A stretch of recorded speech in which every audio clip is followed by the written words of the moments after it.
Welcome everybody to ESL Pro League tonight, the last evening of the week for these matches. We're going to be looking at the bottom of the standings today. We're going to see who's starting to get eliminated from any possibility of being in playoffs, who's going to be the player or the teams fighting for relegation to not get knocked down to Mountain Dew League. And to bring us through it, I've got the All-Star lineup. I've got Sponge. I've got Henry. It's not bad, is it? It's not bad. We wore matching shirts as well to go with it. Yeah, we need the Blues Brothers. They're in. That's our new name. That's pretty cool. It's good tonight. In the house today. Nice. It almost looks like a no, not quite. Not denim day. You kind of pass with a light denim. I think it's been done. It has been done. It's been done. That was a good day, though. Yeah, all this excitement has just got me in the mood to check out the standings. We'll start with North America. We'll see where exactly all these teams are after last night's matches. We talked a little bit yesterday about the fact that the Brazilian teams are currently invading that region. Luminosity in 6th, Immortals and SK at the top in 2nd and 1st respectively. Cloud9 and Liquid sandwiched in there, and a surprise NRG.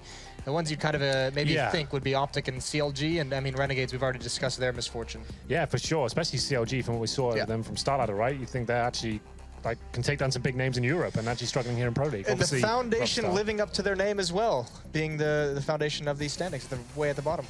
Oh, there you go. That was pretty good. That was okay. You didn't catch on to it till the very end, did you? Not really. Not my kind of humor, you know. Yeah. Henry doesn't really worry about the teams who are at the very bottom of the ladder, so. Yeah, that makes sense, I guess. Well, here's you, Navi Astralis at the top. We're going to be seeing Navi tonight, the best team in the European side of things. Mouse Sports still clinging on. I mean, all those teams, you can't feel comfortable if you're any of them. I mean, dropping out of playoffs is a separation of, what, 2 to 3 wins, depending on where you are. But this is a very tight race. Absolutely. Navi up there with Astralis as well. And I guess LDLC and Kinguin going to be fighting for relegation spots at the moment. That's kind of interesting. We've got Kinguin coming up tonight as well. I guess they have to take a map off Navi tonight to really stand a chance. I think it's something where if LDLC drops both maps against Navi, which is entirely possible, and Kinguin wins one, then they kind of swap positions. So, I mean, they're just kind of struggling to not get the automatic relegation. They want to be able to at least fight for their spot. This is the schedule we have. We mentioned LDLC and Kinguin. LDLC going up against Navi in the first 2 games. Kinguin going to take on North in the second 2 games. I mean, neither of these underdog teams really have got to feel too confident about this matchup. Especially LDLC, I don't really see them making that much damage towards Navi at all. Kinguin have always been a bit of an upset team, I think. They have some skill. They have the skill, for sure, to maybe give North a decent game, I think. Yeah, upset potential is definitely there. We know that North have been struggling with their well, they've said they've been struggling with their CT sides, so they don't feel confident in it. So that could be an issue for them going to this match, but there's 2 clear favorites tonight. Yeah, speaking of, well, I mean, I think my big thing with Kinguin is that we just don't see him very often, so it's hard to get excited about what they're going to put out. In this league, really, isn't it? We don't see him at many events or kind of competing online any other place. Exactly. Speaking of people we don't get to see too often, it's going to be Mitch over at the stand-up spot. And welcome back once again, ladies and gentlemen, to the ESL Pro League. Once again, you guys should be heading over towards our social media platforms and check them out. Facebook.com/ESLCS and at Twitter @ESLCS. As Moses has already explained, tonight is a little bit more about the bottom of the bunch in terms of our standings. LDLC and Kinguin are both fighting right now to climb out of the potential relegation zone. First, we'll have a look at LDLC, who currently sit in 13th position. They come off a recent high note, winning against Virtus Pro 2-0 last week. However, the Wolves will be facing Navi, our current top standing team, which will be an uphill battle for sure. Kinguin, on the other hand, has already slowly started to come back from a string of losses mid-March. Starting in April, the team was able to finally claim victory, winning the Hellcase Cup. And since then, they've had a reasonable performance, including a big win against Envious last week. Should Kinguin overcome North and LDLC lose both of their matches, these boys could very well save themselves from potential elimination from the ESL Pro League. And don't discount their chances. While North does claim more wins in the grand scheme of things, they have noted some failing in their CT-sided performances as of late, albeit that loss was to FaZe Clan, so read into that what you will. Our first map tonight is Overpass, and for it, Rush has put together another pro tip that perhaps even LDLC could put to some good use.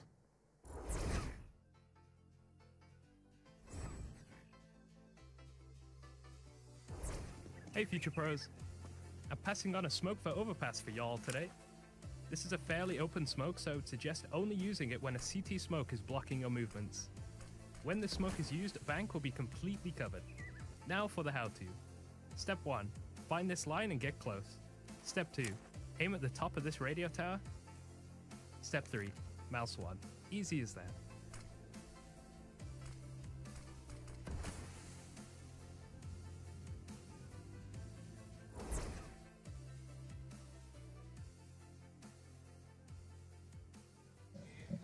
Those pieces are really starting to loosen up. I don't think I can ever handle hearing that little southern y'all again. Rush, like with his accent as well. Where do you think Rush is from? Isn't he from the UK? Yes. Yeah. Yeah, it doesn't sound like it otherwise. I thought that was a trick question. I thought it was a trick question. No, but he doesn't sound British, really, does he? Well, it doesn't sound southern either, so, I mean, it's just confusing all over the place. Maybe he's both. Maybe he is both. That would be an interesting twist. M. Night Shyamalan. Let's check out the maps. I mean, we thought it would be interesting to take a look at the maps that have been played this season and how frequently each one is played. Nuke.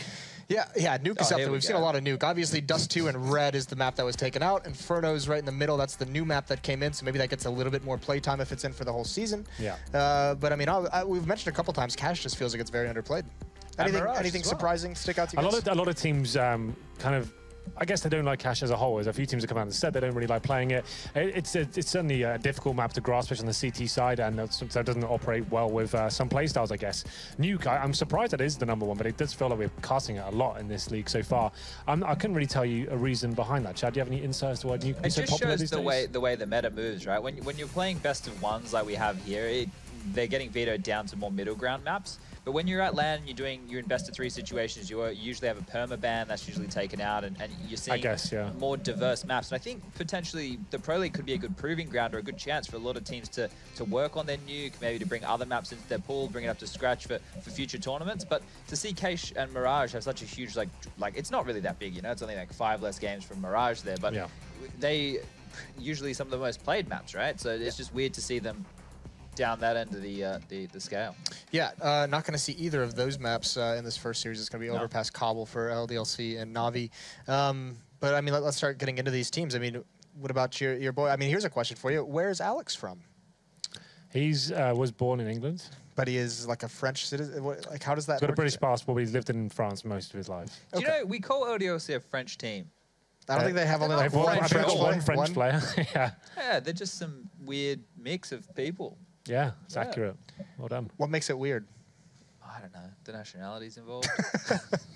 Naturally. Yeah, but they are going to be taking on Na'Vi, and this is the team that's at the top of the league. We talked about we constantly talk about how much skill is on this squad. What chances do LDLC actually have? Well, they have been proving themselves to be a decent team. I think this league's been really good for them to kind of find themselves after getting Maniac in. He's actually been performing very well. I think we've said that every time they've been playing. Alex has also looked very good, as you mentioned him as well. I think it's just been good for them to kind of get some things together, the strategies there. It's more like a boot camp for them overall, right? To kind of get themselves ready for events and get experience against top teams in actual competitive environments. So I don't think they'll actually make much of it in on Na'Vi. They might be able to sneak in a close game. I don't see them taking a map here. Cobble would be their only chance, I think. They have to be very strategic, and Na'Vi have always struggled on their CT side of Cobble, so maybe they've got a chance there to actually cause a bit of an upset. Who knows? Yeah, I can agree with that. That would be the one chance I'd see them having in this. But if Simple turns up and plays like he did last night, they're not going to have any chance at all, because he was on fire in the 2 games we saw last night out of him. But the story tonight is, I guess it's, you know, we have teams who are looking pretty for the finals, and we have teams who are really fighting right now for not staying away from that last spot, and then probably still having to play in relegation if they can avoid that last spot. So these teams, this seems weird, right? For these lower end teams, it actually is much more important for them to stay in Pro League than it may be for some of the higher end teams in Pro League, because for these guys to get better, they need to make sure they're constantly playing against top tier opponents in a competitive format, which they're not getting invited to the ESL 1 Colognes. They're not going to be at all those big events like that. They have to grind out and grind through tournaments like this one. And that's the only way that they're going to get a springboard or a chance to improve themselves, or maybe impress as individuals or as a team, get an invite to maybe a DreamHack Open down the line and things like that. So for them to perform well in this league and make sure they stay in it for next season is actually very important, and maybe even more important for some of these lower teams, like I said, than the higher teams. Part of this resurgence from LDLC, I mean, we talked at the beginning of the season that not really, I mean, surprising wasn't the right word, but just kind of playing above where we thought they would be. I mean, that hasn't held true throughout the entirety of the season, but part of that has been Maniac. Maniac coming back into this team has been great. One of the players I didn't think had any chance coming back into the professional scene at all. After Titan finish, and we were with him on the analyst desk in San Jose. I remember we were just like, stick to the analysis. It's fun times. I said, look how easy this life is. Well, we don't have to practice. There's no stress. We just turn up and talk about Counter-Strike. Chad knows it's a much easier life, isn't it? Yeah, you get a burrito. You get burritos, play some games, and this. Come and talk about yes. No, in all seriousness, the thing is, like, after Titan finish, I didn't rate him much as a player back then. And after he finished his playing career, I thought, okay, analyst stuff. He's a very smart guy, very eloquent as well. He'd do a great and install a role, and I thought he was going to stick with it. Then he went to the coaches envious, and I thought, okay, his playing days are definitely over. But you could tell he wasn't happy there, and he actually wanted to be back playing. I said to him, please, Matthew, don't do it.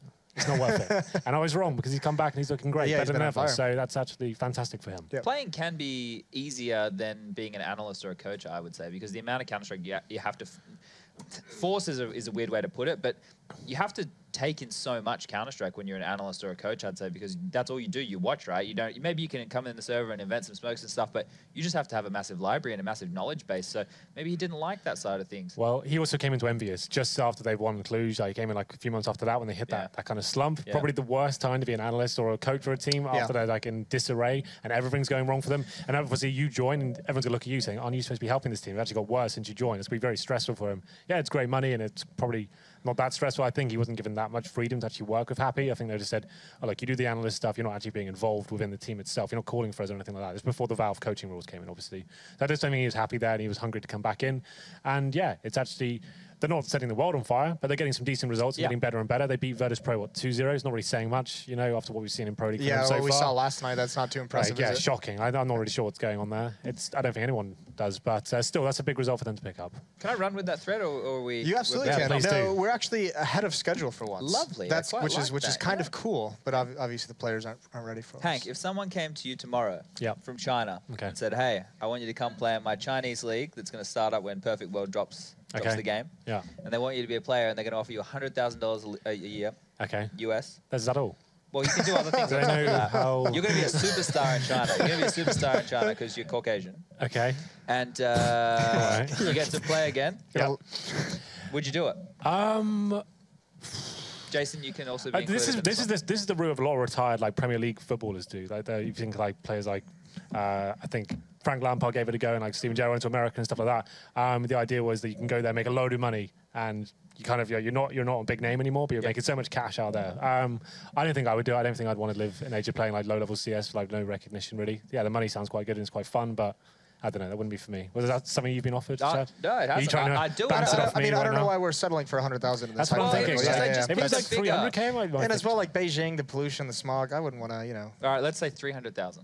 Now we're talking. Yeah, now we're getting there. Now we can have a decent conversation about this. Yeah, I guess it depends on the team. Yeah, do they speak English with me? Does that going to work? Don't need to. You just play. I'm just there. You just to play. Just the name coming in. Yeah, to play. You're on the adverts and stuff. You're selling different peripherals. Yeah, you're doing some of those crazy Asian commercials. Yeah, you're selling it to me. Yeah. All right, cool. I think that'd be fun. Cool. So if any Asian organizations are out there, or Chinese per se, and they want, you can get all three of us for the low cost of $900,000. The only export we've had going towards China so far is Rambo, I think. He went to Korea, right? What's his name? DSN, right? DSN, that's right. Is it with Boot or one of those? I'm not sure which one it is. Yeah. But they're both former 1.6 legends, as we say, coaching those Asian teams. And actually, Rambo's team MVP project we just saw in the Star Series, and they looked pretty good, all things considered. It's an Australian. It's called Zen League. Yeah, it's a Southeast Asian and Australian event. They've qualified for Sydney as well. I think I saw. No, something. That's what it was. Okay, the final will be in Australia. Oh, there we go. That's what I saw. That's where the confusion came in. Yeah. Okay. Well, there you go. We got that straightened out pretty nicely. That's nice. Where to next, Jason? Yeah, where to next? I can see my driving this car ahead. Oh my God, they're winding down. Better go with something quick. We do have just, I think it's like another minute and a half. Okay, 2 minutes or so. Yeah, we'll get away from the $300,000 and then living in China. Okay. Do you want me to do a little bit of map-specific analysis, maybe? Yeah, we can do some map. You have some map-specific analysis? LDLC are going to need to contain the CT side aggression from Na'Vi if they want to have any chance. I can see the disrespect coming out. There'll be a lot of disrespect. Yeah, it's going to be quite aggressive players. I can see the way that Simple played last night. I assume that will be more amplified this evening because when you play a team that you don't consider as good as you make a few more risks, and that's how you get the multi-frags and the cool clips. Yeah, T side for LDLC, I think, just purely focus on the strategy side of it. Like, wait for the initial regression to come in, go for the set pieces after a while. I think that's going to be the best way. I think solid defaults, like a lot of teams present on Overpass, is trying to go towards bathrooms and long. I don't think it's going to work out too well for them. Just hold up, wait for the pushes, and kind of get together. We've seen since Na'Vi started getting over some of their problems with their CT sides, it has been based on aggression. It's almost like, instead of just sitting back and waiting, getting picked apart and out-rotated, just push up. Especially on Overpass. We know they like to be aggressive towards bathrooms. It's easier said than done, for sure, saying, just wait for them to push and then kill them. Yeah, like that's going to happen. And against Guardian, he's hitting absolutely everything right now. It sounds good. See, that's the kind of coaching that they could use. Yeah? Yeah. Just say, guys, don't die. I'm just going to say, just don't die. That's what you did with NIP at Starladder. And look how well that went. Yeah. Still about 30 seconds to a minute, so feel free to chime in with something, Chad. Oh, Wow. Yeah, you like that? There was a bus coming, and I jumped out of the way. Yeah, maybe give us a quick summary of how you've enjoyed your hosting gig, Jason. Well, here's something that is going to be enjoyable. We can actually put up, ESL Australia tweeted something out about that you translated some Australian saying. So I want to see you tried to flip this one, didn't I? I would like to see you use all of these in a sentence. Henry was saying Guardians are hitting all the shots. I would say, well, fair dinkum, mate. I'm going to say it's 4:20 today, so let's go for a smoko. And I'll say, yeah, we'll... That's not bad. The server's not on there. The server's another one, but we could head down the server and grab a pack of ciggies. All right. Matt's not on the desk. Perhaps he chucked a sickie? A sickie, yeah. A sickie is a good one. When you have them allowed, you know, you have to take them. It's your right as an Australian to take sick days. If you don't take them, there's something wrong with you. That is a brilliant right. I like that. Yeah. Oh, no, everyone can take a sick day. If you're sick, you take a sick day. No, but we don't take it when you're sick. Oh, right. You didn't state that. Well, it said it on the graphic. Oh, did it? Yeah. I wasn't looking. So what? The graphic specifically said, take a sick day when you're not sick? No, Henry's written down notes for the solitaire devs. It said call in sick because profanity work. Oh, right. Okay. Yeah. Anything else that you didn't put on the list that you wanted to Jason, do you have any idea about what time is? 30 seconds was over. Listen, about I'm just passing on what I've been told. I cannot control these things. So I'm not a wizard. Have we been told what the delay is? No. Okay, well, let's just assume. I mean, it's players. Let's just assume it's players. As long as we can put the blame on someone else, the American way. We were actually ready to go. We were on point today. Yeah, and it's all falling apart. Speaking of points, this is what you get. This is why we can't have nice things. Speaking of points. Oh, are we gonna go to the fantasy league? I've actually been jumped up. If we can get production to throw the. No, I'm not there yet. Not there yet. Okay, definitely don't do it yet. Yeah, don't whatever. Oh, close that tab as well. Close that tab. Wow. All right. Gone wild. All right, that's pretty good. All right, now I've hit F11. Now we're ready. If you can put his screen up, that's a fantasy standings. Jesus. I've actually been jumped by Cartman. Am I lost? Yeah. Oh, yeah. You are still lost. Yeah, you are. As long as I don't finish last, I'll be okay. My strategy of online North American players has not gone well. No. I thought they had some good games. I was looking at the stats you've last plummeted. night. Yeah, I have dropped a little bit. I feel like I haven't updated properly. Wait, didn't you pick onliners and they haven't performed? No, actually, they performed pretty admirably. Peter had a very good game last night. Shazam had a couple good games. I was very proud of that. Kusta had a good game in there. Cool. Yeah, but the points aren't coming my way, I guess. Have a look at London Mint. They've got some real interesting strategy coming out this week. So, who have we got going on here? Well, Guardian, he played all right. Yeah, does it say the points I got? So, six. Yeah, so basically, I was going with Shazam, Sean, and Sick because they're playing against Winterfox. I thought they're going to have like 400 ping. Well, they all went positive. Might get some points there. That's the same strategy I went for. I didn't pick Sean, though. I picked Sick and Shazam. Okay. Robs, that's a nice little pick up there. He only got 2 points, though, from what I can see. Yeah, they didn't have a fantastic... no, it wasn't great. I wouldn't say he lit up the scoreboard or anything. There. Well, you know, you win some, you lose some, Jason. You know that. Try your best. Yeah, you do. I feel like Lauren and I, it's a two-horse race right now. It really is. You guys have really pulled away down the stretch. That's not bad. I'm actually pretty impressed. I don't know how Lauren got to this point where she's had such a solid lead throughout the majority of the season. Because she's great. Is what she said. Wow. Modest. I don't know as if well. I believe that. Very modest. Yeah. Simple definitely 30 humble. points. Oh my god. Yeah, but we all had Simple. I didn't. I had Shazam. Well, this is why you're at the bottom of the scoreboard, isn't it? We're starting to find some problems. This is where tonight Magic's Boy comes into his own. He drops 40 frags per map, and I skyrocket into first place and take the trophy. Yeah, that's a dream and a half. Really selling us a dream on that Magic's Boy. What if we do a plug for Bay Area Burrito here in Cologne? If you want to head down. Bay Area Burrito. What's the burrito of the month, boys? Chipotle Crunch. What does that involve? It involves chicken, chipotle mayo, the chips crushed up inside it. So it's got a bit of a crunch to it. Bit of a crunch. What's called the crunch. That's pretty sweet. Yeah, it's I haven't had one of those yet. Actually. We should show them this when we go in tomorrow and get a free burrito. We'll try our best.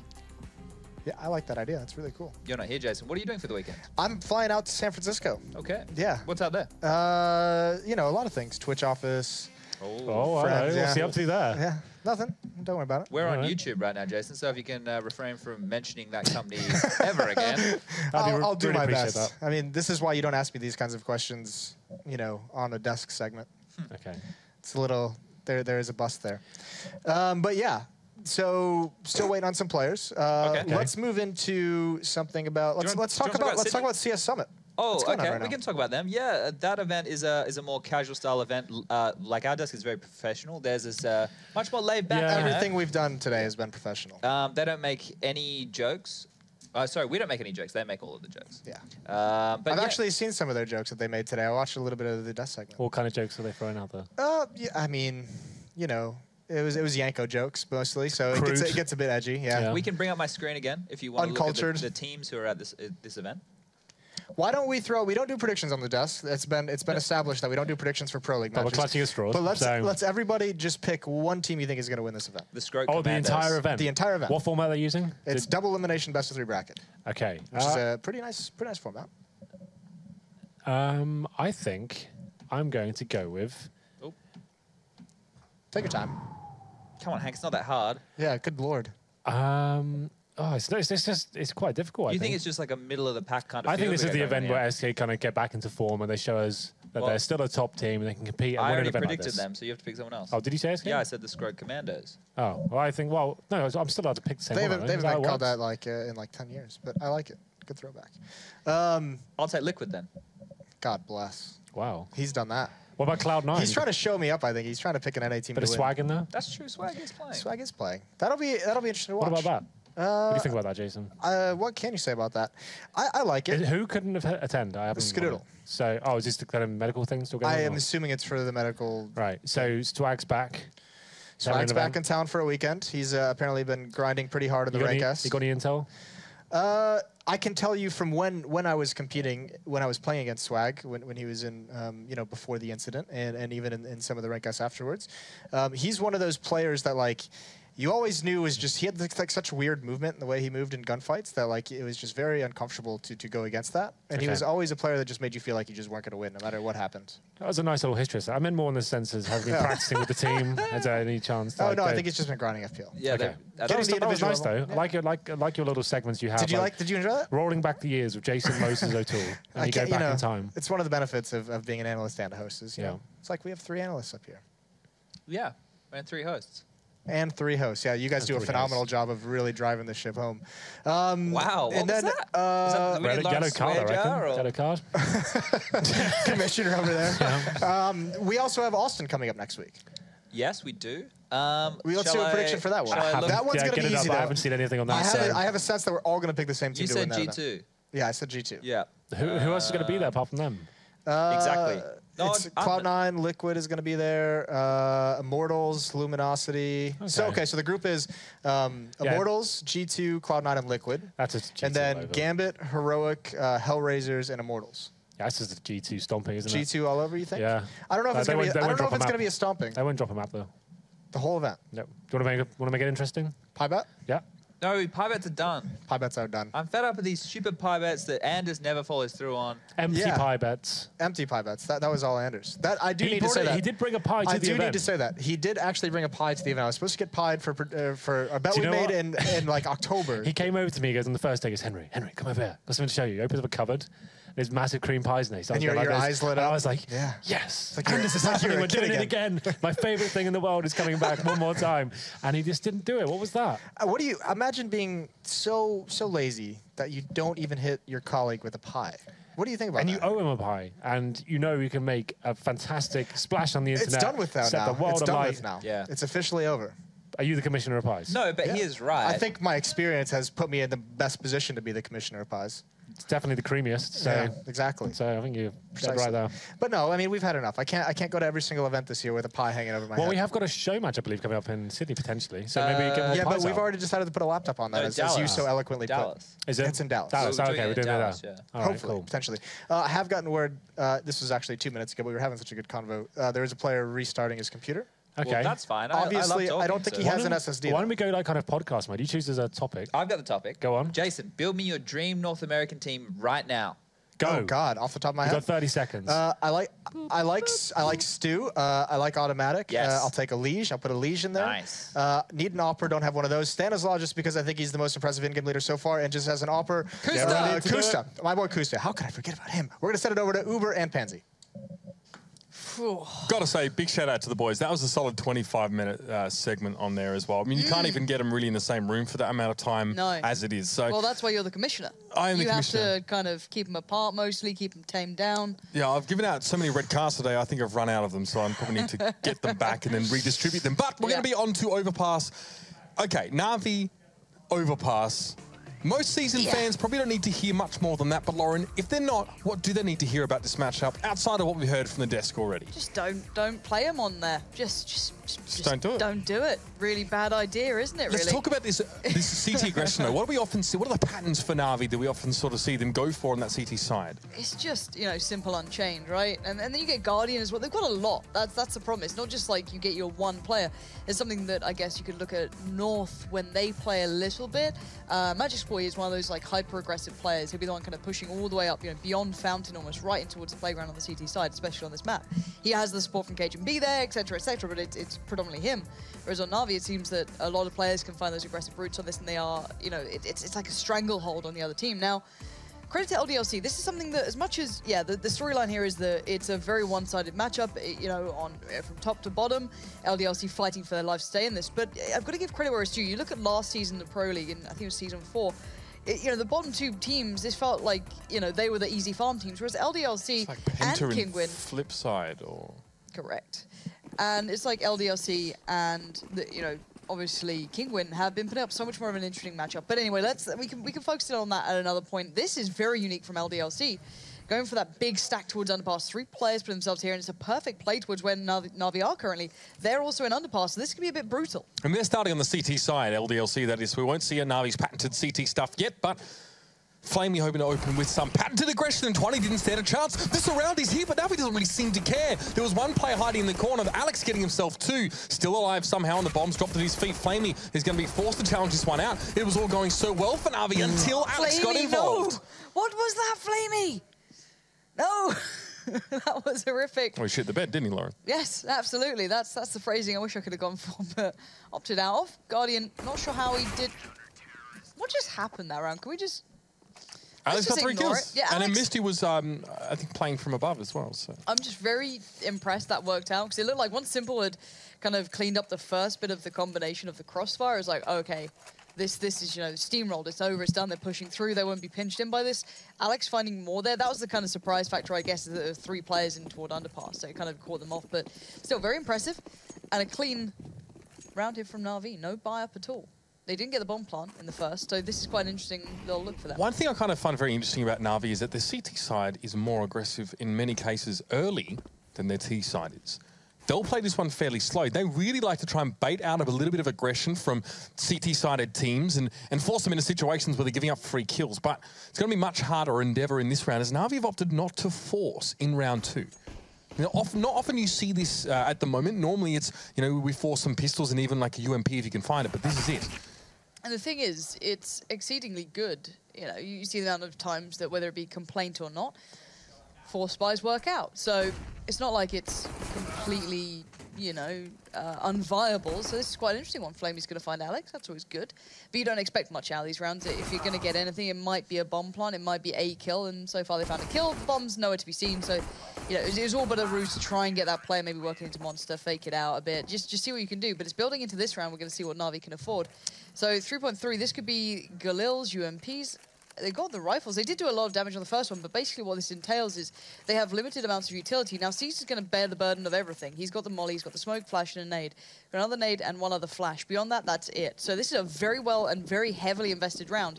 I'm going to keep eyes on Cease, see what he does with this one. So he's going to be mollying down towards short. That's where that molly's gone already. He's only got the UMP, but I just want to see what they're going to do with this, because there's already aggression from LDLC, straight pushing towards Monster. I really like that, not allowing the T-side to just keep things under covers at all. Tuanu's now split them out at A long as well, so they're all going to kind of adjust accordingly, and this so far is a perfect read from LDLC. I love that. They know that they, you know, Na'Vi want to go short while they've got a Molotov dop and set up there, but LDLC push aggressively out and catch them as they try and transition into that part of the map. So now Na'Vi pretty much going to be set up here over towards the toilet block. There's some smoke here. Simple's going to pass just by Tuanu very briefly.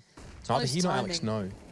No, it's mostly focused down towards long, but Tuanu can play this off quite nicely. Alex adjusting better than Simple, something I didn't expect to be saying here. But now both these players should be able to keep control of this just because the bomb's on long, but a bit of a wide step out there. Guardian stays alive, but it's a 1v3, and sure, he can be a bit of a wizard sometimes, but he doesn't have that patented AWP in his hand, nor does he have any utility to deny any of the angles he's going to have to face. He is, however, one of the few AWPers that is very proficient with a rifle. I mean, they're all professional players, but Guardian specifically has some very nice stats when he's using an AK or an M4.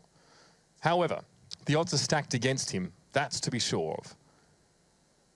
Going to go hunting for Mistu here as well. He knows if he can deal with someone who's embedded here close by the bank. If he can get rid of that player, he doesn't have to worry about his back so much. It's a really deep angle for Guardian to check. He did have a little look towards that side, but just didn't expect Mistu to be standing there.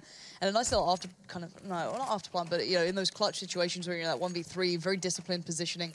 No one going hunting, just kind of holding the angles that kind of deny any sort of accessibility towards that bomb or going on the longer flank. So really nice stuff from LDLC, keeping control of that round. That was the big kind of threat. That was the bit of a worry. And I guess if you're Na'Vi, you're testing the waters, right? In theory, they are pretty safe within this Pro League. LDLC, however, are fighting, you know, tooth and nail for pretty much every round they're going to get, because this could be the chance to get off from that bottom position and getting to, you know, away from auto-relegation. And this is just a symptom, actually, of Na'Vi opting to save the second round and then sort of force quite heavily in the third, is that now they're down 3 rounds, still haven't got one up, and they're forced to go for pistols and armor only on 2 of their players. So there's a case to be made for forcing round 2 and then sort of taking the third out and then buying on the fourth, but that's just a matter of discussion at this point. But Na'Vi, you can see this slow play, looking for an opening. Even on a gun round, they will play like this. See, this is the thing, though. It does get a little bit scary for LDLC just because they are on those full, you know, everyone's got a rifle, so you don't want to lose anyone here. And we know what Na'Vi are like when they do get deagles. We know especially what Guardian and Simple can do on those. Not discrediting anyone else specifically, but those two do seem to shine a little brighter than the others. But Simple this time only with a PT-50, but you want to keep every rifle up. Everything else gets a little bit costly. Only one to be found so far. Almost recoverable, but not too easily so. You can see Alex being very attentive towards it to ensure that no one can grab it. And now it's just Edward left in the 1v4. And after that dink, not to be standing much longer. 4 alive, not too bad. Twanu there to be the one to contain most. And he can now drop out that M4 towards existence and get an AWP towards himself. So might be seeing that one coming through. And we'll see the challenger on the other side, which is Guardian. No armor towards him, but truly a god tier player on that weapon on this map. And no surprise to see the glass cannon come out from Guardian here. As Na'Vi otherwise probably wouldn't have enough money to do it until perhaps even around 7 or 8. So the sooner the better if you're Na'Vi, especially with how much they want to play around Guardian. Now, will we see anything aggressive early from LDLC? Typically so far in this game, they've actually sort of kept to themselves and turtled up a little bit. They know what Na'Vi's like. They know they like to feed off of that kind of play. The impetus of CT-sided teams to try and get an early advantage. Here's that little battle we want. I wanted to see. Guardian playing up towards long. Twanu's there. I think Guardian's waiting on the flash in. There it is. Twanu needs to back off the angle now. Needs to be careful to not step too wide to the left. Could hug a wall. If Guardian had gone for that wide peek, he may have seen something. But it has forced back Twanu and giving over some sort of control of this map, some sort of real estate, some sort of play to begin now for the T side, which they were looking for. And you can see Guardian still aware there could be someone around, maybe now reading, okay, the flash probably pushed him off. Let's see how far down we're going to get here. Don't know if he saw him then running over by the APC. It might have just shown on the radar because he's gone back for a peek, spots him out, spots him again. Going to hold the angle down, just going to commit to this. And now you can see short aggression coming out from LDLC as well. Let's look towards Mistu and Maniac very swiftly. So as soon as they're feeling pressure towards A, they want to find something to be able to either quick rotate or just ensure that, okay, yeah, it's the A push, we can now get bodies here. Twanu's so aggressive though. Yeah, it's about confirmation, and now LDLC know that Na'Vi are essentially committed to this part of the map. It's interesting to see them go aggressive on it, but Twanu finds C's, he peeks out above the incandescence. And now it's going to be Evan and Simple trying to bring things back, but no, it's comfortable. It's LDLC easing into this round, and Alex finds himself too. Mistu to play from behind. Yeah, the quick rotate coming out then from the 2B players who pushed up short was so good at cutting them off so swiftly as well, just causing favorable trades towards LDLC in the end. So fine to reinvest in this round. They'll be perfectly well set for LDLC, and this is upset potential. This is kind of worrying times.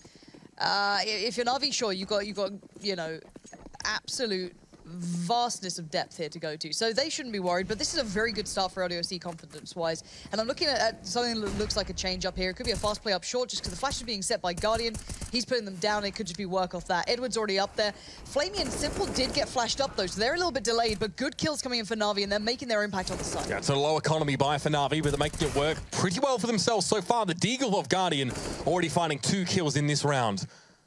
It's going to be on Mistu and Twanu now to hold. Seized has the bomb sitting right in that back corner, very low on HP. Away with grenade would take his life, but LDLC have no HEs at the moment. Have to do it the old-fashioned way.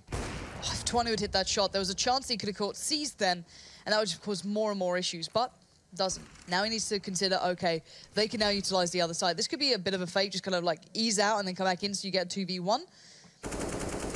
At the moment, Mistu is the one still standing towards his site. You have seen that Twanu's gone, and actually at the moment, you're seeing Seized being like the lamb to the slaughter. He's all but a bait. That kill being picked up is to try and force the rotate out, and it's done it. Really nicely done from Na'Vi. Very cerebral play to that round, and completely throwing LDLC through a loop. They have no idea what's going on now. Yeah, Na'Vi made the best of a bad situation, but Simple needs to still complete the round. You can get boosted up on towards that platform, but Simple's just going to try and sit here, play a bit of an odd off angle, force a correction from LDLC.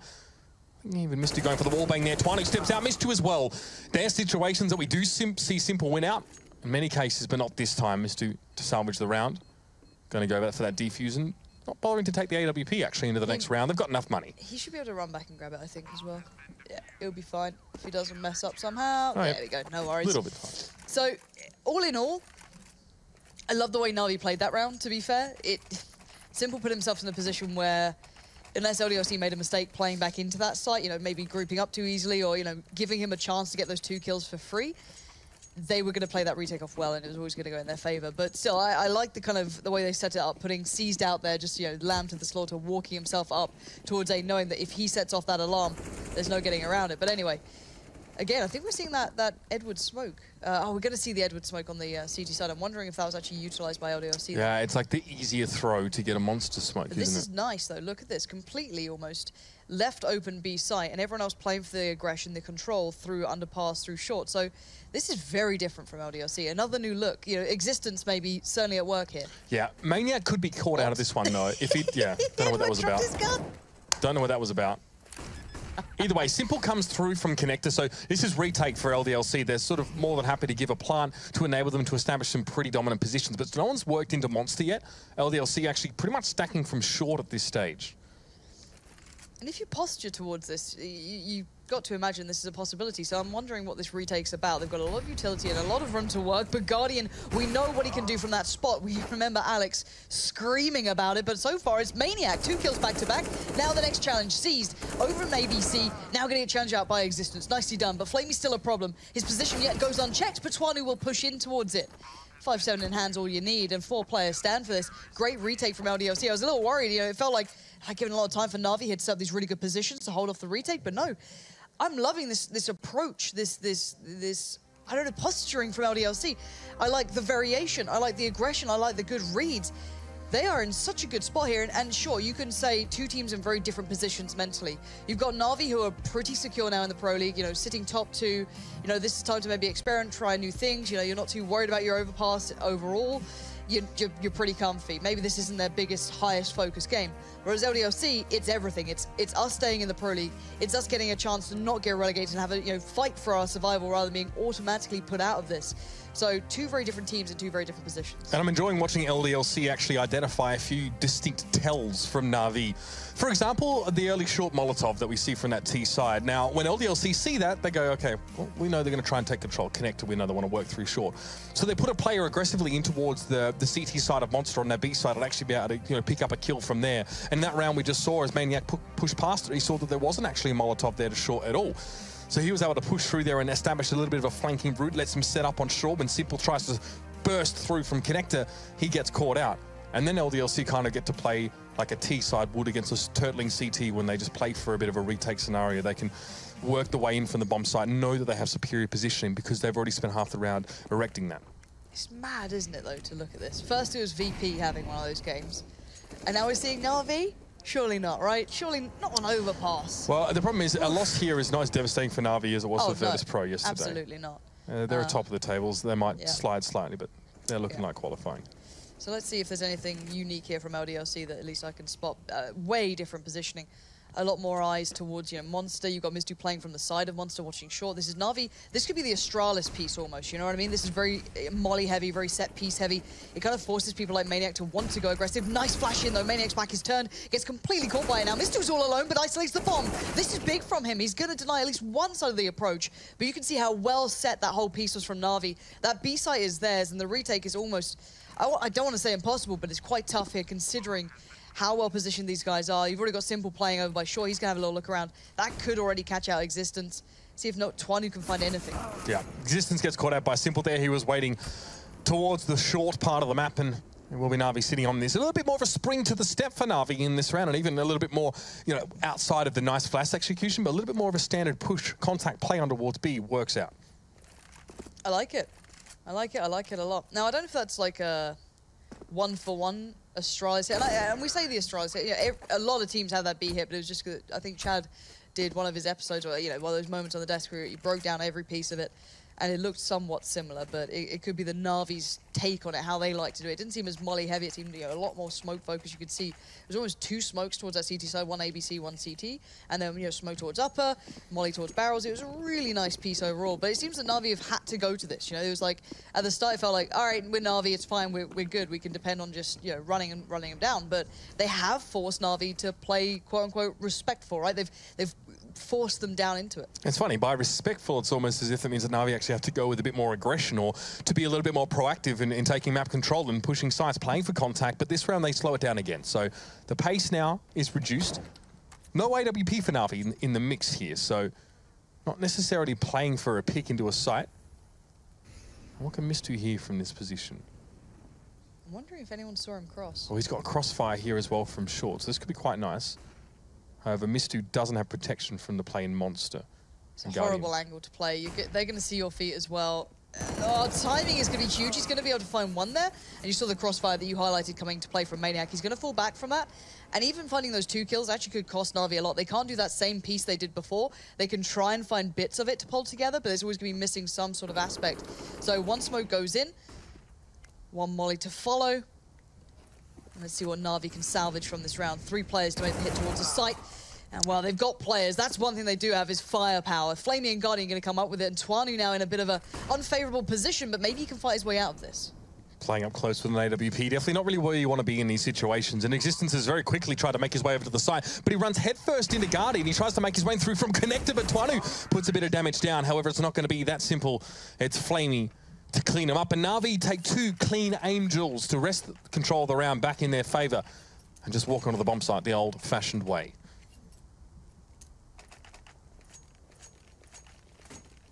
Well, they've finally broken down LDLC's money.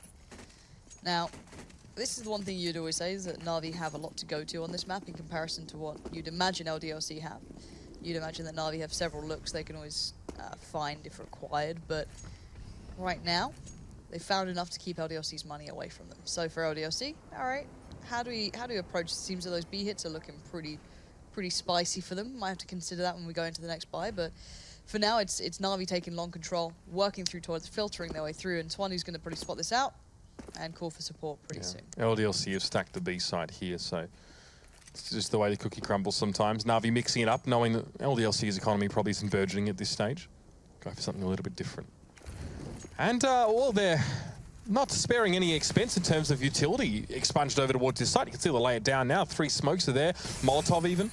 Just a HE thrown in towards the bank, and now Edward and Flamey are going to step forward here. They're going to face a lot of opposition. That's a little bit of a dangerous position to play up against pistols, and Edward forced to go for the spray down, but Existence has managed to get himself an AK. In the process, 3 kills for LDLC, and Simple and Guardian have to give this one a respectful distance, but the bomb at least is down. Yeah, they've just been put on notice. Simple's still up for the challenge. I don't like that, Simple. He finds one, but he's going to leave Guardian in the 1v2, and there's a molly on Twanu that can deny an angle, and Twanu's going to have to defend this as best he can, but Guardian finds the shot, but he doesn't expect that Mistu's doing this. And that is unbelievable. Guardian's just been outdone by sheer timing alone. And the full defuse comes out. Sure, why not, Mistu? Just run into it, but it doesn't matter. LDLC pull off the round, and Na'Vi over-aggressive, going for fights that you didn't necessarily need to do. And this full-on 10-second defuse. Jesus. Yeah, and that smoke was very, very important that LDLC actually had brought a little bit into the round. They probably salvaged some utility from the fallen Na'Vi players as they picked them up through bank. But it's quite possible as well that the firefight also may have obscured the sound of that defuse even coming through, or even the pluming of said smoke. So there's a few reasons why Guardian probably didn't think that that was real, but it messed up. This is the fast cat piece that we saw before. Now, he's flashed in from Guardian, so he can play solo through Monster, and you see the 3 players working up quickly through short. Now, this time it's not worked out too well. Last time they did manage to catch out, I think it was whoever was on Monster joining Mistu before. They have managed to salvage it back with quick trades coming out, but now Existence just walks in a little bit ahead of where he thought maybe he could get to. I'm not too sure. Alex got caught out as well, to be honest. Ran headlong into 2 Na'Vi players, I think one after another. Twanu got a struggle there. That was a very interesting round. Na'Vi, again, still, out of their 3 rounds they won, 2 of them have been fast cat plays that have worked out, but have always been messy. You saw Guardian actually playing in front of Flamey or Seized, if I'm not mistaken, through Monster, and forced into a position where he'd have to no-scope his opponent. He had the backup. There was a refrag there, but it's an interesting way of putting the AWP to use. All right. Or not to use, for that matter. It seems that Na'Vi can't win around unless they go B. That's it so far. Right? That's the... Can't even win against pistols on A. Yeah. They should be fine this round, but they should have been fine the round... Well, considering that LDLC initially stacked B in that round as well. Yep, here we go again. Twanu's going to probably get the same information as before, unless Na'Vi adjusts something here. Guardian, Flamey, and Edward over towards Long. And Twanu... He needs the information. He can't just be satisfied with seeing one flash. He's going to at least get... He's going to see either radar or he saw enough, because there was 3 players out by the rock. He's going to back off. And now if you're LDLC, you said, all right, they did this last time, but will they actually commit to it again? Or are they going to do something different? Will they then go through Underpass and head back towards B? Maybe why they're not rotating instantly towards this until Twanu says, all right, no, they are literally at my door. Please send over some help. But still not. he's holding his nerve, and I think that's because Na'Vi are waiting to hear rotates as well. But that's the big go signal. Na'Vi now going to just plow on through, get the bodies up on Long, the 2 players as well who are on towards short, which was Simple and Seized, go in there as well. LDLC are locked out this time. They don't get the easy play back in. Edward holds a bit of more angle than before them charging into bank like he did last time. It's interesting how adamant LDLC were that something was still going to be afoot at B. I can understand that your Guardian's presence alone is not enough to single a full hit on that A site. But again, like you mentioned, even if you don't see the players yourself, the radar will show up and there's multiple of them. Maniac gets a kill in that round, but LDLC will still maintain a 4-round lead. This time Na'Vi has some success against pistols over on the A site, but they took far less risks. They hadn't pushed nearly as far as bank. In fact, Edward sat back and held an angle, I believe, from Long, or at least the exit from the toilets. Was able to gun down the players from LDLC as they pushed in through smoke. And now I'm curious as to what LDLC come up with to... well, as their answer to those B hits, this has got to be their timeout. No disputing that. I doubt that Na'Vi would need it. And look, I think this is all well and good to see them with a strong CT side, but I'm definitely much more concerned about their T side. I think their T side, even on maps, they need the buffer hit. Even on maps like Inferno, where we actually see some really strong T sides, of course, given the difficulty in rotating that map. LDLC actually really crumbled on their T side against Fnatic as well. I think it might just be a little bit of a weaker part of their play. We'll see if that Existence-esque strategy is able to play them to any favour on that T side, but we know what Na'Vi plays like on the CT. It's very different. Now, the things that worked for LDLC to hinder that Na'Vi approach towards B was aggression elsewhere on the map. But then you always kind of had that worrying moment in your head going, what if Na'Vi switch up, though? What if they play passive by Fountain this round? What if they, have a focus towards Underpass and they just pinch us out if, we get caught? It is quite difficult, but then again, you can't always just sit there and, imagine that the opponent's going to have the perfect read on what you're going to do as well. So I just, this round coming in for me is all eyes on LDLC. You've got a great mind for CS in Existence here who should be able to fashion some sort of answer towards this. But then again, most teams do have that B hit in their pockets for a reason. It's incredibly hard to deal with. This is what happens to maps as well when you have incredibly open skyboxes. It allows you these kind of very, very ingenious and very creative plays that can completely clear out sites. A lot of maps don't necessarily have that as accessible as that one is. Inferno, for example. Inferno will allow you, that sort of hit on, let's say, B. You can put the mollies down to that sort of position. You can do the same sort of smoke approach.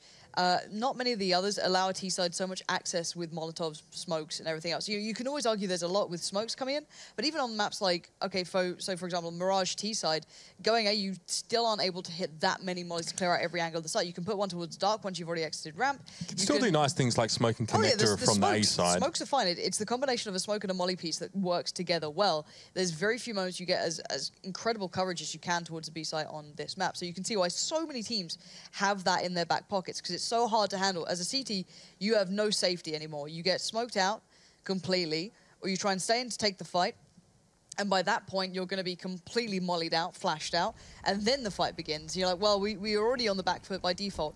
Now, they're going to have a slight buy in this one, LDLC, not too much to work with. Still double pistol they've been forced onto. They've got a bit of armor and a couple of flashes and smoke, so it's more about just reading into what they can maybe get away. That'd be cool. And what's Navi's read on this? Well, sit back and wait, see if there's something quirky coming out, if there's some sort of, you know, idea. And this is why Edward's boosted up, is just keeping eyes on, are they going aggressive somewhere? Are they trying to get guns away? Are they stacking? Can we get an early inclination as to what LDLC are up to?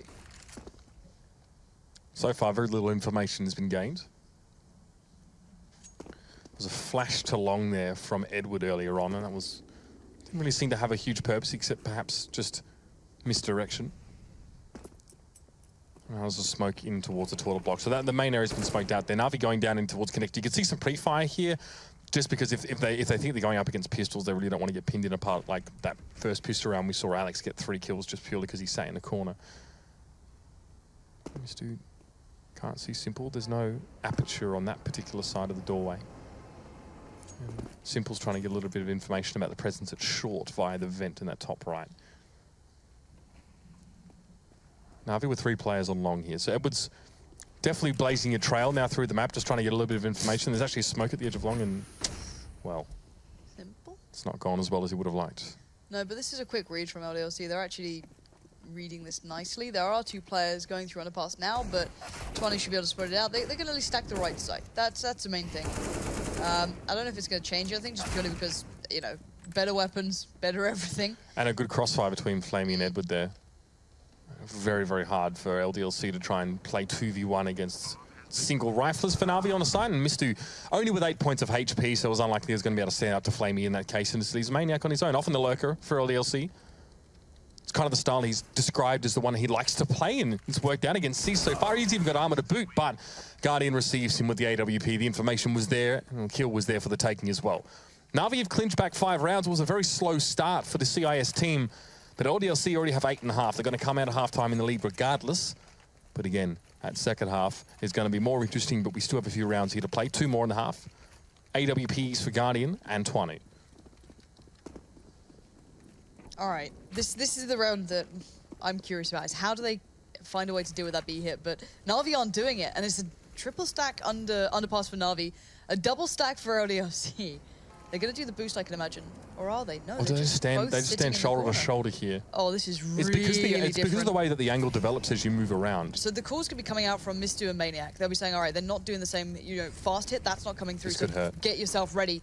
Simple Splash is actually not very good. Existence, perfectly fine. Now he sees Flamey. Existence backs away. That would outplay in Alex. They weren't expecting from the same angle, but they are pinched. There's players going through by party, and Mistu and Maniac just can't rotate. They're still stuck in by Seized. So they're going to try and get there as quick as they can, but right now this is very difficult. Na'Vi are heading towards A, and they've got a free bomb site for now. Great flash from Existence. That was really nicely played. Just through the vent in the upper side of the wall, the same one we saw Simple gazing through the last round. Lets him turn that situation into a high percentage one for him. Bombs down. There's 2 players in the vicinity for LDLC, and Existence is on the long walk around. So just a little bit of time needs to be made. There's kits on 2 players for LDLC, so they can play a little bit with this, but that's 1 dropped. Edward finds Maniac early. Misty wants to challenge. Guardian comes in over the top, though, from the green bin with the AWP. Now a lot of pressure on Existence, and Guardian turns around to receive. Now Na'Vi is starting to wake up. A little bit of a spring to their step. Yeah, that early round felt like that could have been LDLC's, but no, Na'Vi just... That's Guardian for you, though, wasn't it? It's just like he just kind of swings favor no matter where it should be sitting. So, good stuff from Na'Vi in the end. You felt that kind of connector brawl that went down could have been a little bit better for them, but a couple of the flashes not working out. But then Cease positioning then kind of denied quick rotates from the B players, which really, really slowed down the process of being able to control the A hit. But anyway, into this one, again, LDLC just kind of hitting the brick wall, whereas Na'Vi have really brought themselves back into this. And you raised the point earlier, it's all about LDLC and the T side. Do they have anything that can really handle what Na'Vi have on their CTs, which I think we're going to find out probably is a no, but still a 1-for-1 trade out to begin with. Not ideal, but Maniac's still going. What? All right. That challenge is bizarre. I mean, maybe he's hoping there's not a player sat there. He maybe wanted to upgrade his weapon as well. Super risky from him, and maybe even unnecessary given the situation now. That's kind of what Na'Vi want you to do. This is what they set up for early in the round of the T side, that you will run at them like that. and try and take matters into your own hands. Na'Vi loved that kind of, I don't know, cocky play, perhaps? Whatever Maniac was looking for, he sure as hell didn't find it. And look how worried they are about random aggression. Guardians watching spawn, like, where are they? They haven't pushed out that far. They're on full watch for this, yeah, no doubt about it. Don't want those microaggressions, Lauren. Just little bits of play forward from LDLC. In fact, they've been very restrained so far in this particular half. It's just that one there from Maniac may have cost him. That autonomous brain of CS players sometimes, where they do want to go off and see what they can create or make a play. Na'Vi wanted to try and make a play and then they make one of their own, but Alex tried. He got 2 kills. Guardian shuts him down, and that sets the tone for the next half, Lauren. There's 1 round in it. LDLC started off very well, but Na'Vi woke up, they found their feet. This is their map. This is their match to lose, ultimately, when you look at the statistics. So let's see what the second half has as Na'Vi moves on to their patented CT side.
It's first place on the ESL Pro League ladder versus 13th. LDLC trying to avoid relegation, or at least automatic relegation at this stage, and so far put up a good showing against Na'Vi in the first half. It's 8 rounds for the Wolves, but Na'Vi managed to come back and get themselves to 7 to make it a pretty tight affair at the half.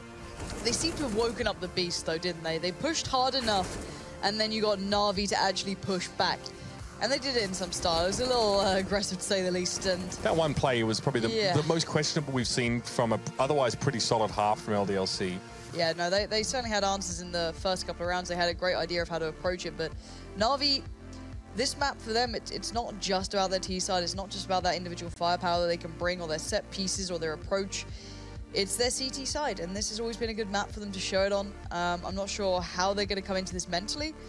Probably, you know, a mix between being annoyed this game so close as it was, because LDLC got off to that blinding start and they had to turn it up a bit. So I want to see what happens when Na'Vi have to bring out a little bit more of a competitive game than maybe they expected. LDLC, though, I don't know. T-sides, it's not synonymous with their name. Obviously, they do have existence as one of those players who can provide a good bit of insight, but you can't force a team to play like that. We've already seen a lot of his strengths, I think, on their CT side, or at least what he's sort of been able to put together. I kind of like how the interaction occurs when LDLC are reading the opening 5 to 15 seconds from Na'Vi. Where are the Molotovs going? What have they smoked? What can we expect from them, presence-wise? Are they going to put multiple players into Monster? Do they work in aggressively towards Connector? All those questions and more are sort of the ones that, Existence has already practiced against and sort of has a response for. But we're into the pistol round now. Na'Vi only 1 round behind, so obviously a pistol round win here will probably put them in the lead and set them on a good home stretch to close this one out. I'll have to see if LDLC really have the bite to match their bark when it comes to their T side. Yeah, and it looks like a very much all-encompassing hit towards A so far. Dinked up Guardian Seemed like he wanted to back away, but will stand his ground for now and not for long. That's going to be Alex to find it and look for a follow-up. But Simple is there, and we know it's the Guardian Simple combination quite often towards this map. But Existence, lovely timing, and what a lovely desktop. Yes. Hello. Yes, I love it. Give it to me. It's the last day of the week, so why not mess it up a bit? Okay, so far, it's a pretty even situation here in this pistol round. You've still got it on your screen, so you can just cast the rest of it. Okay, it's not in time with what we're seeing here, though. That's the thing. I think what we've got is the feed that's a little bit below, but we're back anyway. It's fine.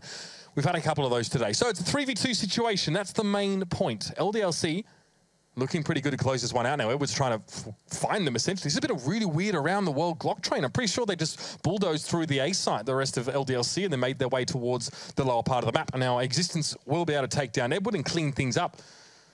I'm going to go down. So while that happened, just a quick reminder. This is what I was discussing at the start, and I'm sure we can actually get maybe production to make a graphic about this, how different the Pro League is from last season to this one, and the new contenders we have. So round difference last season, let's say for the bottom 2 teams, was minus 111 rounds, 152 between Flipside and Penta. Those were like... They got wrecked, basically. Yeah, they got absolutely smashed. And at this point so far, with still games to play, the difference from the bottom 2 teams is minus 31 rounds and minus 41 rounds. You can see how differently this whole season is competitively. So it's like, in some cases, it's, 5 times less of a round difference for our lower teams. That says a lot. It speaks volumes about how close the season's been, Lauren. Yeah, so looking at it this way, this round, we haven't got game sound, just so you guys know in the production room. If we can get that one fixed up when you can, that'd be lovely. Just to make sure they know it. They do, so that'll be fixed up as soon as it's ready. But we're still in game. But we are still in game. We can have a look at what's gone down. So already we saw Edward be able to land the deagle shot towards Alex. He's going to remember that one.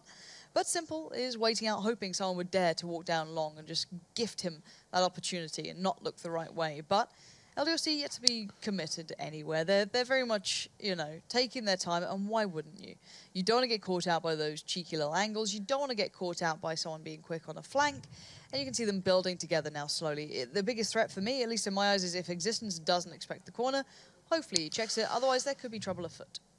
We've seen some situations where this positioning has caused chaos for T-sided teams. Existence checks it immediately, though. That's nice, and it's, we expect that from him. That guy has definitely got something going on upstairs. There's no doubt about it. He actually takes down Flamey as he pressures that side, and it sees on his own.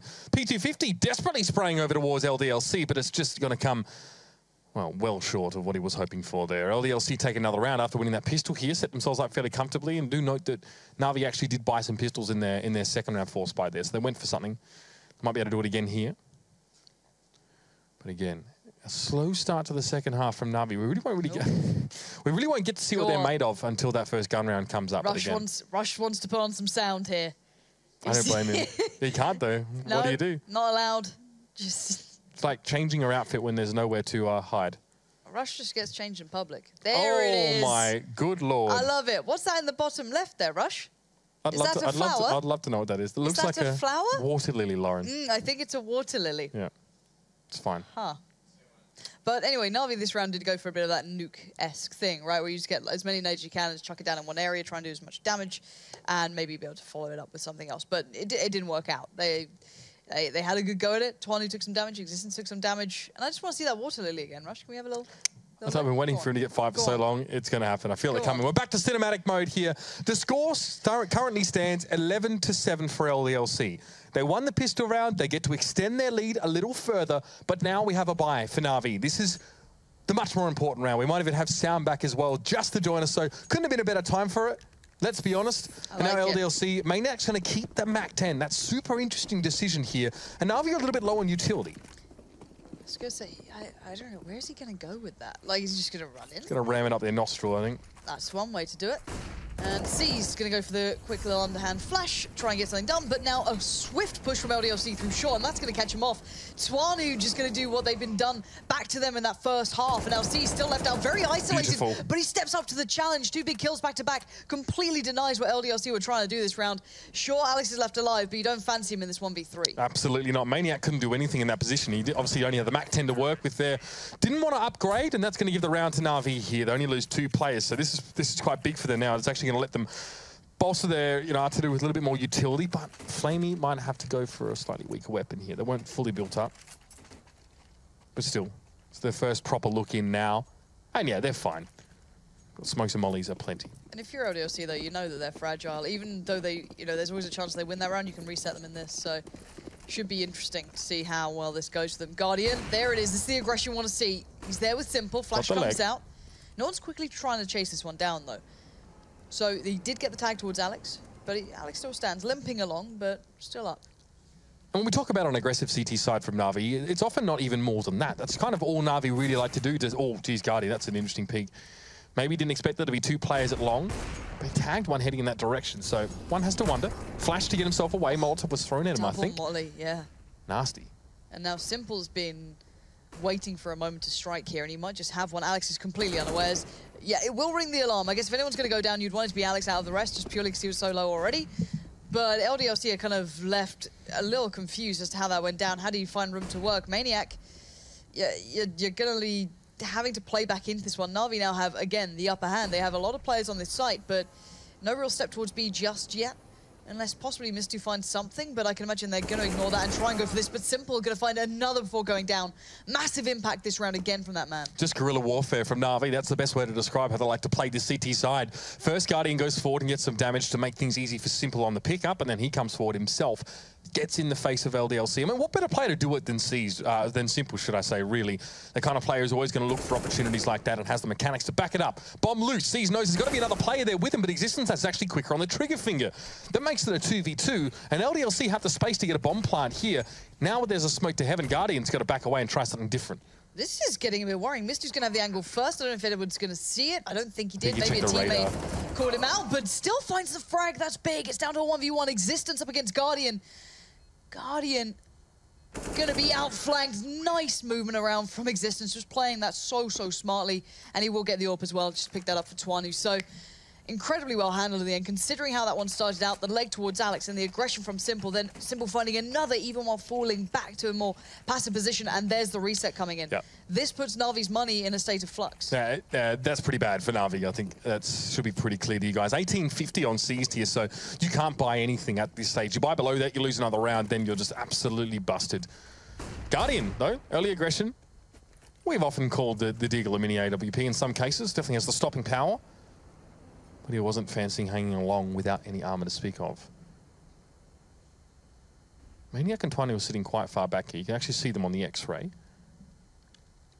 Just in case Na'Vi do try and look for early advantages. This is LDLC playing a little bit like Na'Vi, I guess you could say, hoping for a bit of early aggression. Something for nothing is definitely a great way to begin a round, especially as a T-sided team, where you want to be trading, getting more than just 1-for-1s across the map to really give yourself confidence late in the round. Alex, he's got into position from long there. He catches Guardian as he backs up, and now he can embed himself towards the bank stairs. Maniac, look at this. This is a problem for Na'Vi. They need to get through him if they want to help out and try and make a rotation.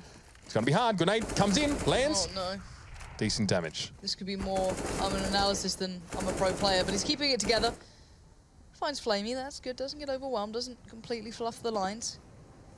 Eddie going to pick up a little P2 Swifty, and he can go back down to try and find it, but there is support, I think, not far off now as well. I think someone else joined him down in Underpass. Yeah, Mistu's down there as well, so they're trying to eradicate all of those pesky Na'Vi players, but, you know, for Na'Vi, this is, again, putting them on notice. Maniac does find him through smoke in the end, and it's just Simple praying for a life. And he is put to bed pretty quickly there as well. And this is Na'Vi not making life any easier for themselves. They can buy here, but it's still not going to be that pretty. Evidenced by the UMP for Seas, because he knows he needs to buy a little bit of utility to back the rest of his team up. Flamey sure as hell can't afford it after investing in armor and an M4. Simple really no better off being told to behave himself, get a kit, because he'd be the only one on his team with one so far. So this is Na'Vi trying to make those dollars go as far as possible.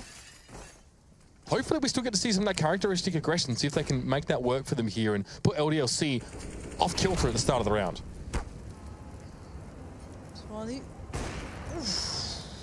Gets tagged, seized. Yeah. A little worse for wear now. Ain't nobody got time for that. No, LDLC, they were all lining up for that. Look at them. They were all waiting till the end of Monster. If they didn't get flashed out then as a complete team, they'd actually probably gone off that. Now, Na'Vi need to be aware that they don't have much to play with. They've got, what, a couple of bits to put into play, but limited guns as well, a couple of UMPs on deck. This is not perfect. This is not ideal. Maybe the stack will work out, but we're going to find out right about now. LDLC make the hit, and Edward sure he finds one, but the adjustment is too much to ask for. 4 players hitting that site was just far too many. This is Na'Vi sort of forcing up to a degree here. They had to buy UMPs in to get enough utility, and it's not worked out for them at all. Simple and Guardian at this stage of the game have no choice but to back away and hold on to their weapons, because God knows when they'll be able to buy them again if they even have enough rounds left in this match. LDLC are going to set themselves 2 rounds from winning, 1 round, of course, from that match point that'll force Na'Vi forcing for the rest of the game anyway. And this is incredible, really incredible. 13th on the ladder versus 1st on Na'Vi's arguably best map. And they're making him look like, well, not themselves. That's a nice way to put it. I've used up my my swear jar allowance for today. My producer has just informed me that that is in fact correct. Well, no, I hope that this doesn't get put into a complete category of, oh, Na'Vi just aren't playing seriously, or, oh, no, you know, excuses for Na'Vi. We need Sadikis for his cutting analysis on this one, exactly why this is happening. Look, if, I don't know, maybe there's some skins on the line. No, I'm not even going to bother doing that sort of clickbait stuff to go on the front page of Reddit. It's just, you know, it is what it is. But I just want to ensure that... How do you know he doesn't have a gambling website? Stop it! How do we know? It would be very troubling if he did. But what I do want to say is that I don't want to discredit anything that LDLC have done. I didn't know if they had the longevity to bring it this far, if I'm honest, on their T side, but they put Na'Vi in a very, very tough predicament to work out of. Now, Na'Vi this time, they have a fair few more players that were dedicated towards the site, but Simple seem to have backed away then for a second. 4 players here for now, though. LDLC are going to make the hit. The underhand flash comes in. It's turned, but C still stood for a little bit longer than maybe he expected to. Twanu does find him with the AWP in the end, but Flamey going to put down the smoke, the molly, and isolate the T side. You can see what he's used to dealing with, but this time he does get outdone. Missed though. Nice shots coming from the back of the canal here, and LDLC really turning this on. Early on in the round, it looks like they were struggling to make ground, but now Na'Vi even falling like dominoes, and this is it. Guardian goes down. No chance to save any weapons in this round. LDLC don't need a plant, and they find themselves in the ideal position to take this match away, 16-8. Na'Vi had to go for hell for leather in that last round and force into weapons. We'll have to do it again, but this is a shambolic assembly of weapons and utility. Wow, this is weird for the old fantasy team going on right now. It doesn't matter, me and Chad have both the same players in our fantasy line, so it doesn't like upset me too much. I tell you who's boned, me. I had Taz in my team, and we saw what happened last night. This is your own. Oh, that's a little bit keen. I didn't know you could actually spot that angle there. Oh, that's nice. But the other thing as well is this actually bodes well for Astralis, considering they're in that kind of battle for that 1st and 2nd position. Is that seeding? Yeah, it's purely for seeding. I'm pretty much almost certain no one can actually knock them out or be able to qualify. That's not the case. It's more seeding, so this could play very well into their hands now. But let's get back into the game because it is 15-8. Again, a very shoddy buy almost from Na'Vi here, down to UMPs. No full rifle up on deck. C's even having to work with less. And LDLC, so far those B hits have been good, but this time it looks a little different from them. Playing it slow in the early part of the round here. Perhaps the gravitas of this particular situation is not lost on LDLC. But Twanu wins out against Simple early in the round. Simple, I think, at that point had no choice but to stand and deliver. He was caught out with the AWP in front. But Cease has been able to just to push a little bit more over towards the middle of the map now. We see the doors open and connected. That's an opportunity potentially later for a flank, but the cat's out in the bag in terms of his positioning. LDLC will know that there is a possibility he could wrap around, but yeah, Misty's going to catch him out there. He worked his way on towards short. Still fairly back and forth, but Na'Vi has sort of forced the turtle now towards their sites, and they're going to be pushed in here over on the B side. LDLC have made it a 3 versus 1, and Edward has to try and bail Na'Vi out of this shocking situation. Heaven is smoked up. It's Edward versus 3. And this might be heaven, but it's feeling more like hell for Na'Vi right now. They're in that horrible position at 8-15. They've got 1 man to take on 3 remaining players in good after-plant positions here. And here we go into the breach. Edward knows he's got a challenge on his hands. He finds one. He gets contact from Mistu. He's going to take that fight, but Mistu wins it out with the Tech 9 swiftly to the head. And this is not a scoreline I expected to see. And what a coming of age for LDLC. They talked about how they've really, refined their approach to the game, and even Existence has sort of let off a little bit on his, I guess, micromanagement of his players this season, saying it doesn't work anymore in CS. And now they've managed to take down one of the more cerebral teams in Counter-Strike. One thing I love to do after a match like this is to head over to the desk and just see what an upset like this is made up of. Moses, take it away. Would love to know what else you enjoy doing after matches, Mitch. But that is a surprising turn of events. Did not expect that one on the desk whatsoever. Existence, an early player we talk about for his tactical prowess back in the old days, back in the day, and he dropped 23 frags. Back in the day, he used to be known for his prowess with the AWP and Source, Mr. I felt Jason. I was on the wrong end of it a lot. Yeah, I never copped it in Source. I did. Every final of every event got a good 30 bomb against me every single time. You've seen a fair few French baguettes in your time. I have. Did you actually make it to a lot of finals in Source? Yeah, wow. Pretty much every event I went to, Jason. actually. Thank you very much for asking. That's a yellow card. I think it might be, actually. I was famous making top 3 every event I went to, so why don't you back off? It was just a question. I don't know why you're taking it so personally. You know who might not be making top 3 now after that disappointing... Who's that? Na'Vi, you know. They're a team right now. They're at the top of the ladder or towards the top end, but it's not secure by any means. Like, let's look at this. Top 6 has got to be secure. For them, no, Hank. No? No, there's so much moving and shaking that can go on. Well, please elaborate. I can't because we need to wait till the last week where all the action happens. So you can't possibly add anything on. Well, what he's saying is there's only like 2 wins separating first. There we go. Thank you very much. Yeah. So the middle ground of this pack, I would even say from NIP upwards, there's a high probability that there's a lot of movements that could happen in the next 2 weeks. I think it's safe to say Na'Vi will be in the top 6, though, from what I can see there.